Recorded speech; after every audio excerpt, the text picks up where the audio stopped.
ఘనమైనవి నీ కార్యములు నా ఎడల, స్థిరమైనవి నీ ఆలోచనలు నా యేసయ్యా. ఘనమైనవి నీ కార్యములు నా ఎడల, స్థిరమైనవి నీ ఆలోచనలు నా యేసయ్యా.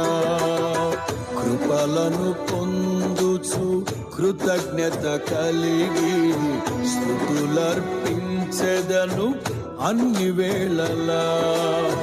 కృపలను పొందుచు కృతజ్ఞత కలిగి స్తుతులర్పించెదను అన్ని వేళలా.